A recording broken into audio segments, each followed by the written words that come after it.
Hi, what's up guys? Welcome back to the channel. If you're new here, my name is Ronald and this is Behind the Scenes in Health with Dr. Ron. On this channel, we talk about healthcare, we talk about health tech, we talk about alternative careers, we talk about new apps, we talk about technology really as it applies to healthcare. So if that's the kind of content you're looking for, you're in the right place. So just hit the subscribe button down below. On today's episode, I'll be talking about an interesting alternative career. Might not be alternative for some people, for those who are looking for career options, and that's the role of a clinical trial monitor. It's an interesting role, it's fulfilling, and yeah, I'll just tell you about what it is, how you can get into it, what are the common terminologies, the salary expectation, what the job description looks like, and hopefully with that you can make an informed decision if you want to get into clinical trial monitoring, right? So as definition or as introduction, what's a clinical trial? A clinical trial is basically a prospective study which seeks to, test the effectiveness of maybe a treatment or a drug or a vaccine or a medical safety device. They just want to be sure that yes, this is actually good for humans before it's put out there in the public. And most times it involves patients, or healthy humans really. So those are clinical trials, and you have the phase 1, phase 2 up to phase 4 clinical trials. Now there are so many people who work in clinical trials, and one of those persons is a clinical trials monitor. Now the clinical trial monitor is a very important person in the clinical trial because he or she basically ensures that ethical standards are met, safety of the patients or participants are guaranteed, the data that is collected during the trial is accurate, because we don't want inaccurate data to be collected, because that will lead to erroneous results, and you know what that means really. And also ensure that all the governance, regulatory standards and rules are adhered to all through the trial period, right? So that's basically who a clinical trial monitor is. And it can be a he or a she, it can be any cadre of healthcare professionals. So let me quickly talk about the steps in becoming a clinical trial monitor. So what are the steps in no particular order? But first of all, you need to have a bachelor's degree, and preferably for a health science background. So if you're a doctor, that's fine. If you're a nurse, fine. Pharmacist, optometrist, any cadre of healthcare professionals can actually become a clinical trial monitor. So that's healthcare background. Your basic degree in healthcare related subjects is very key. Then the next thing is to obtain relevant work experience. And where are you going to get this relevant work experience? It's usually by working with a clinical trial team, and most employers usually want to get people who sort of have 2 years experience in the industry, but that might be difficult. So if you can get your hands dirty working in a laboratory, even if it's to volunteer or intern, that's a good way to start working and gaining relevant experience and as a clinical trial monitor. So that way you get to understand the working, the processes of how the whole thing works. Then after that, or at the same time, you should obtain your GCP or the Good Clinical Practice certification. That's a very important certification to get. I did my own, a couple of years back when I was trying to get into the clinical research space before, I move into other areas. Well, that story for another day. So you complete the Good Clinical Practice, certification and other relevant ones. But the GCP is very, very common. So as a baseline, I would advise you should get it, because the GCP, I'll probably do a video about the GCP. The GCP covers, all the whole important elements of the safety of the patient, how you're recruiting people, how the IRB is set up, what their powers are, and basically talks you through that whole process. Then there are also organizations like the Association of Clinical Research Professionals, ACRP. So you might also consider them, look at them and see what certifications they offer, and see if you can get any of those ones, because a certification sort of gives you a stamp of authority on the knowledge you've gained from practical experience.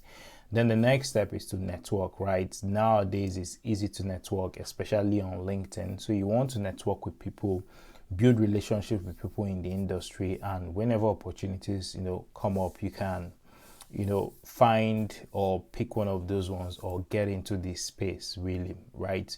So that's at a level how the steps in getting into clinical trials monitoring, or CTM. Now, in terms of job description, so I'll just summarize what their JD looks like. So you, like I said in the beginning, you ensure clinical trials are conducted in accordance with regulations. You monitor study sites, because trials are conducted at sites. So you monitor sites, review sources of data, and you prepare reports, regular reports on status of the trial. The clinical trial monitor most times reports, I think, every quarter to the team on what's going on. Then in terms of skill sets, this is very, very important. In terms of skill sets, what skills or what set of skills do you need to be a good clinical trials monitor? Now, I'll talk about some of them. Like I usually said, this is not exhaustive. So the first one is excellent communication skill. You need to know how to communicate well. As a healthcare professional, that should be easy because you're working with teams. So as a clinical trial monitor, you're interacting with a very wide range of persons, the PI or the CI. You are talking with the participants or the patients, clinical research associates, clinical data manager. In fact, the entire people on that project, you're going to be interacting with them. So your communication skills has to be top notch. Now, you do excellent project management and organizational skills. So if you can, you probably want to get a project management certification, but you need to be able to, keep things organized, running properly, because sometimes a lot of these things depend on you to function effectively. You need a thorough understanding of the protocols and the regulations, because that's the only way you will know if they are being adhered to or if they are being flouted at any point. Then you need to know how to communicate results to your stakeholders. They are usually stakeholders on every trials. Then proficiency in the use of communication tools. Let me just talk about Microsoft 365. So that's a good starting point. You should have good sound usage of IT, really proficient. Then multitasking. Sometimes you might be monitoring more than one site, so that puts to test your time management and your project management skills. So you should be able to multitask and to meet deadlines. Have a knowledge of medical terminology. So this one is a plus if you're coming from a healthcare background. And knowledge of the GCP. I talked about that before. The GCP, or the Good Clinical Practice certification, is usually very, very handy.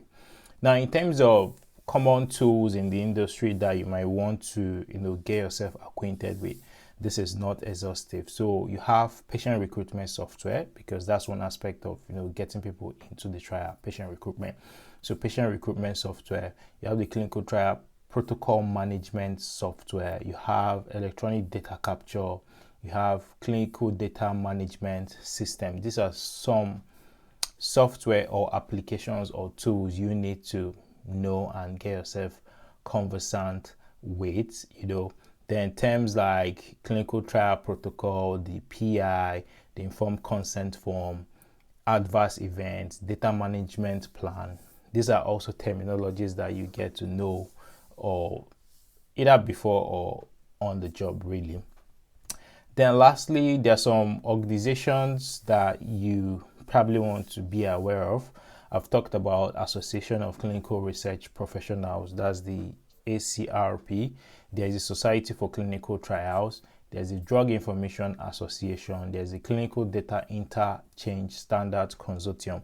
So these are some professional bodies you also want to check out as somebody who is clinical trial monitoring or intending to get in that space. So that's my bit from you about getting into clinical trials. So probably we just want to give it a thought and see if you want to get into clinical trials monitoring. and let me know what you think about it in the comment section below. I'll be reading there and I'm happy to answer any questions you have. So if you've enjoyed this video, if you've gotten some value from this video, please don't leave without subscribing, and also share this video with other persons who you think might benefit from the wealth of good information we share on this channel. And until I see you in the next episode, I still remain your host, Dr. Ron, and bye for now.